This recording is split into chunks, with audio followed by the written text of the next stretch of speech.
G'day, guys. All right, here we go. Welcome back to another episode at the Life Dilemmas and Dad Stuff podcast. This is your host, Tommy Kendi. Welcome back. It's good to have your listening ears with me this afternoon or this morning or whenever you are listening. Hi, how you going? This is going to be a good one. We're talking about how much you've got to fucking suck at stuff before you become good at it, and this is something that I've actually realized in my yoga practice. And I want to tell you a little story before we go ahead. And this, whether you do yoga or not, is irrelevant. But this will definitely make sense for you as we go on in this little conversation that we're about to have with each other for the next 15-20 minutes. So obviously, I fucking love yoga. Many of you know that. I've been practicing for over 20 years and I absolutely love the practice and everything around it. And it's a really cool it's a cool lifestyle. I really, really love it. And there's things that you might love as well. So for me, it's yoga, but I think you will relate in terms of what is in your life, in terms of where you get your lessons. But yoga gives me so many lessons. And one of them recently was there's this one pose in yoga, it's called the wheel pose. So it's basically when you're on your back and you do this big ass back bend, and every part of it feels like shit in my body. I just never ever liked it. And, so 20 years I've been practicing, and pretty much for 19 years of that 20, I've been avoiding doing wheel pose.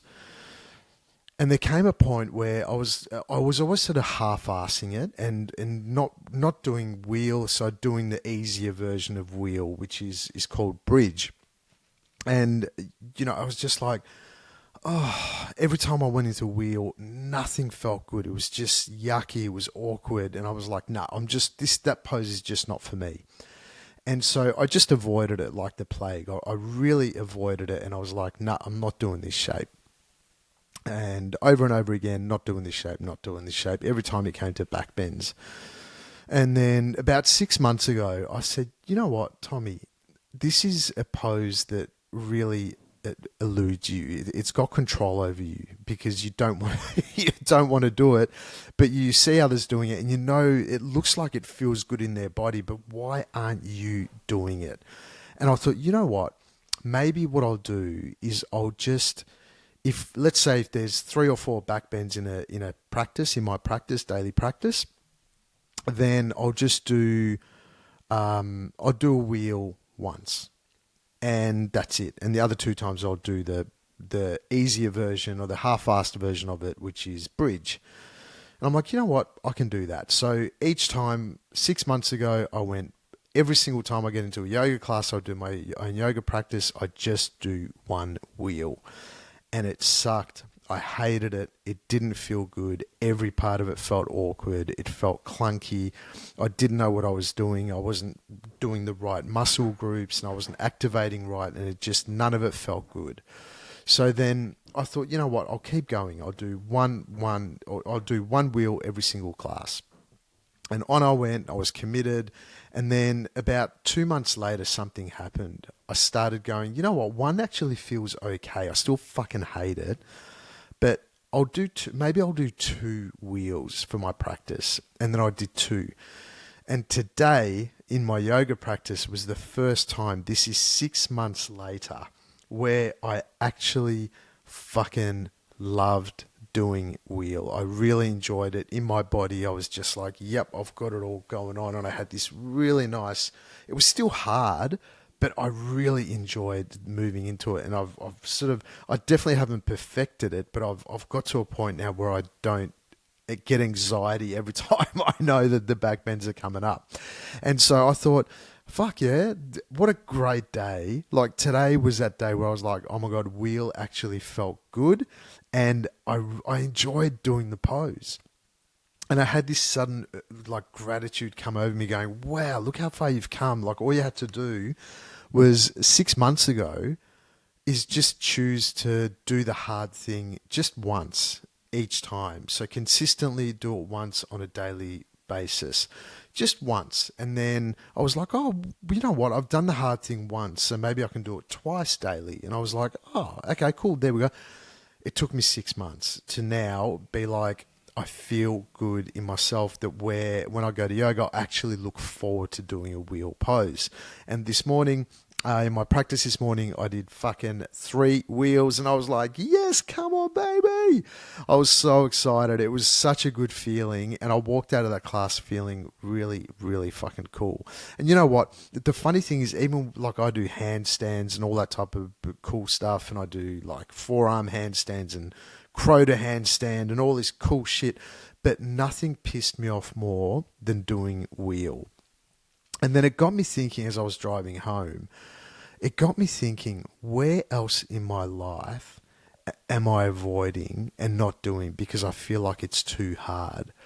And I made a little list for myself. I made just a little list. And so the list was basically, on that list, it said it was all the things that I'm avoiding because I believe that they're too hard or I'm not capable of doing. And I wrote down a list of about 10 things. And all these things, really interesting that I saw them. And then I actually ranked them from the thing that pisses me off the most to the thing that pisses me off the least. And so from 1 to 10, I did a proper breakdown of which ones annoy me the most. And I said to myself, the thing that pisses me off more, if I was able to do this over a 6-month period, imagine what I could do in 6 months, maybe less, because I'm aware of the process now of what I could do with the thing that I want, but that pisses me off the most and I avoid like the plague. So this episode is basically a line in the sand for me, and it could be a line in the sand for you as well, because what a great way of doing that, to be able to sit there and just write a list of 10 things that you avoid like the plague, but you know that are good for you.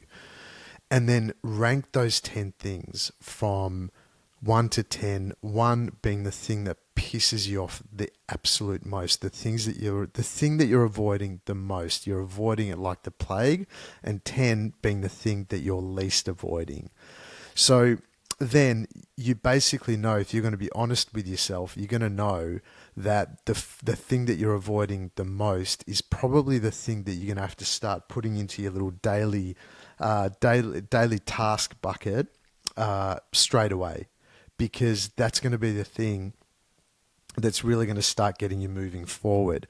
And that's pretty exciting, because then I think about it, because it's been exactly the same thing with podcasting, with starting this podcast, with public speaking. When I do, MC events or public speaking events, I used to be shit scared of being in front of more than one person. It really freaked me out. And you know what? I know many of you know that I played in bands and stuff, and I've been, in front of like 30, 40,000 people at a time. But when you're playing in a band, you sort of get to hide behind your instrument.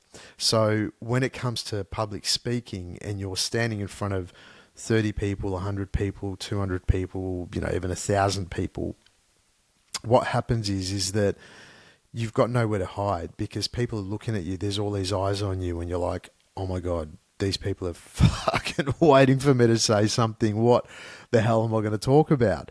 And so, obviously you have to know what you're talking about, but just being there is fucking scary. And then doing that time and time and time again, it becomes like a muscle, and you start getting confident with it. But even the big things for me that have come up in the past is around business or finances or even motivation. That's been a huge one for me. And so if I do these things consistently, another one, sorry, one of the major ones for me, which I didn't put in my list, but I've worked with in the past in a similar way, has been conflict, is being able to front up when it comes to conflict. Because as I've talked about before, for me, conflict is something really scary, especially in relationships. So when I met with conflict, my natural way of being is just to be like, all right, let's back off here. Let's back away from the fire. But these days, I'm very comfortable stepping into conflict and stepping into the fire. So I really wonder how many things I've told myself that I don't like, and what really really, what I'm trying to say is what things that have I told myself that I don't like that really I just wasn't really that good at yet. And then moving on from that, how cool is that it took me 6 months. It might, with other things, it might take you way less time, but this idea of avoidance is such a big punch in the face, because when you avoid things that you love or that you want to experience, you can avoid them all the way until you either get forced to look at them, or you can avoid them all the way to the end of your life, and then you'll just be fucking pissed off because you didn't look at these things.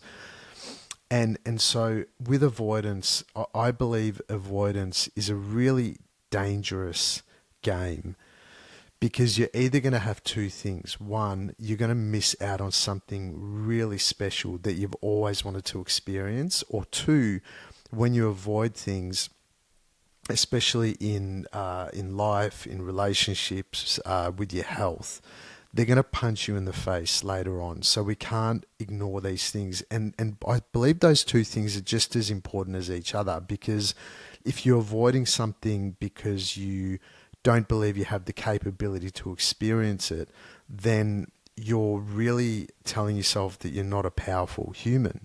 If you're avoiding things in your relationships or in your health or in other aspects of your life that you know that you have to look at, then it's going to fuck with you later down the track. So that's really where the episode gets interesting, because, look, for me, for example, podcasting felt super awkward, and it still does sometimes, because I've restarted it, so many times, and now I've restarted it again and just getting consistent again.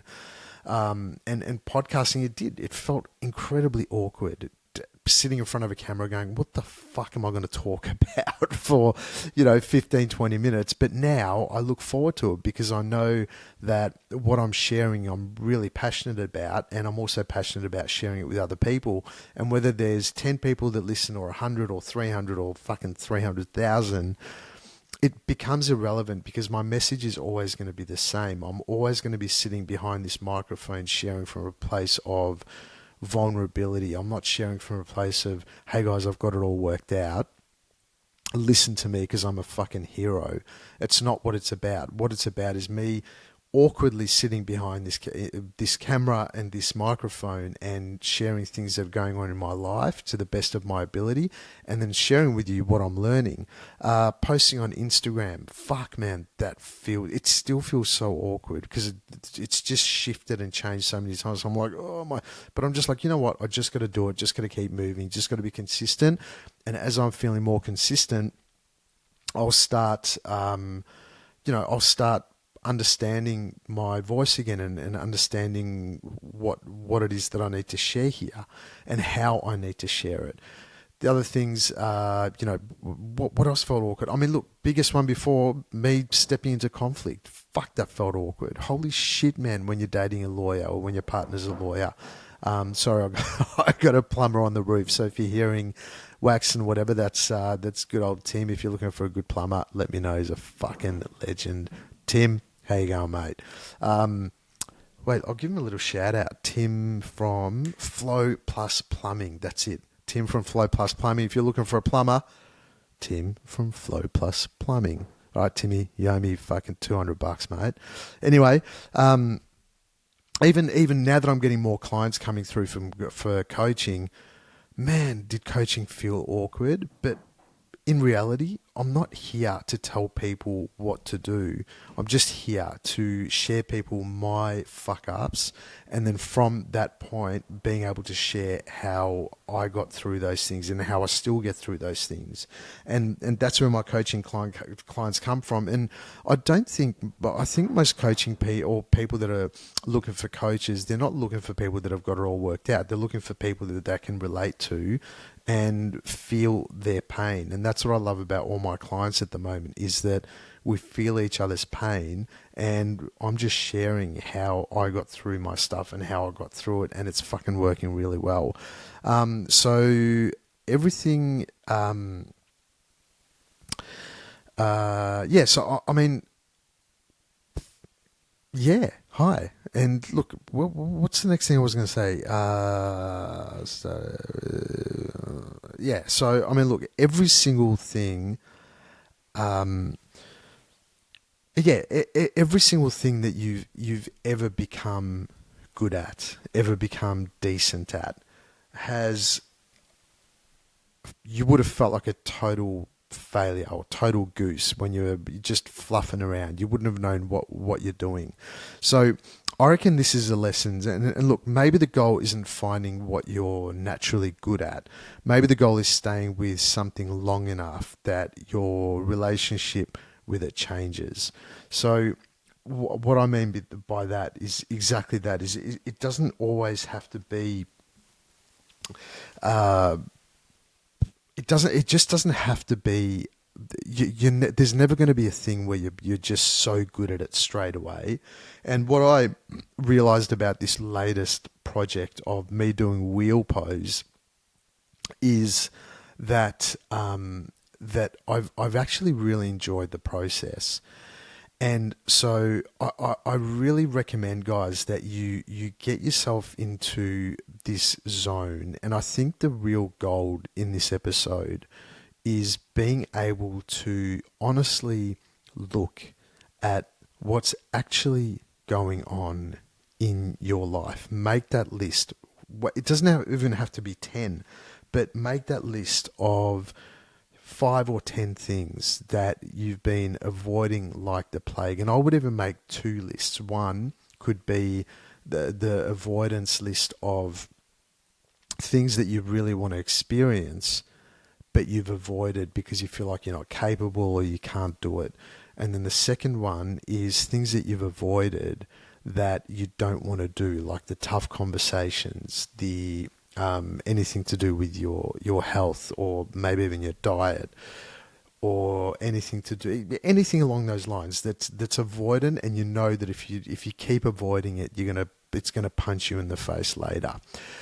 So there are 2 lists. You maybe make it 5 on each list, and then rank them from the thing that you're most scared of, and then do that thing first. Get that thing done. You're really going to thank yourself later. And then, yeah, look, I mean, even if you want to do a bit of homework, that would be the homework. And ultimately, what we're doing here is, with each of these things, we're getting better at being a human. And we all want to be ultimately good humans. And if you're listening to this podcast, you already are a fucking good human. Otherwise, you wouldn't be listening to these words. But if you're here and you're listening and you're ultimately wanting to move forward, these things are so important. And you've got to do them. There's no second way about it. There's no other way about it. If you don't do these things, they're going to catch up with you, or you're just going to be disappointed. And imagine you're sitting 6 months down the track and you didn't do what we talked about today, and you didn't start the process. But you are going to fuck it up. It's going to be clunky. It's going to be weird. It's going to be annoying. You're not going to know what you're doing. You might have to do some research to get some things through. But all these simple things can become such a joy, such an incredible feeling of achievement, of gratitude, of being proud of yourself in the mirror. I've got a good mate of mine who, over the last, ever since I've known him, he's been struggling with weight issues. His pretty much the whole time I've known him, which has been about, I don't know, maybe 10 years, but he told me that he's been struggling with weight issues his whole fucking life. And 6 months ago, I saw him and he's like, yep, dude, this is it. Like, I'm so fucking over looking in the mirror and seeing this, floppy whatever, and so over doing diets and then not doing them and then just feeling like shit. It was like, I'm fucking done. I'm just going to add something in every single day. And I saw him maybe, I don't know, 2 or 3 days ago. I was like, dude, you are absolutely glowing. Well, you are a fucking legend. How cool are you? So, guys, big reminder, the 2 avoidance techniques, you know exactly what they are now. Make your list, get the list done, and get it going on. I think this is a really good reminder. And, these little episodes are just becoming short little bite-sized nuggets that you can listen to on your drive. And I think they're really good bite-sized nuggets. So have a listen. If you think someone would benefit from hearing this, please send them my podcast. It really, really helps. And guys, if anyone's interesting that's listening on any coaching or some help, by all means, hit me up, because look, we can just start with a initial conversation. Happy to do a free 15 to 30-minute conversation just to discuss where you're at. If you want to hit me up on Instagram or you want to hit me up on my email, tommy@tommykendi.com, by all means. I think there is a bunch of people, and I don't want to yap on about this too much, but there is a bunch of people that would really benefit from having someone like me just calling them on their bullshit, and staying on their back and saying, hey man, come on. But really it's not about that. It's more about having someone that you can reflect your emotional body or emotional feelings with, and get some really cool tips on how to move forward. But not just that, if you get someone that can actually see you for where you're at and see you in your power, it's really hard to lie to someone that you're paying to keep you accountable. It's really hard, because one of the things that I love about working with my clients at the moment is that I'm constantly calling them on their shit. And I'm like, hey, this is not what's going on. And the other funny thing is that with my coaching clients at the moment, I'm always like, it's always blokes where I'm like, I'm people always say to me, you're so good with working with blokes, you'd be so great with working with dudes. But then, I do get guys as coaching clients, but it's all fucking women that I'm coaching at the moment, which is not a bad thing, because I fucking love working with women. But it's I need more blokes to do some coaching with, so I can call some more fucking blokes on your bullshit. And obviously it's confidential and whatever else. So anyway, guys, I absolutely love you. Feel free to hit me up with any questions, and thank you for listening, and over and out. I will see you next week on another episode of Life Dilemmas and Dad Stuff.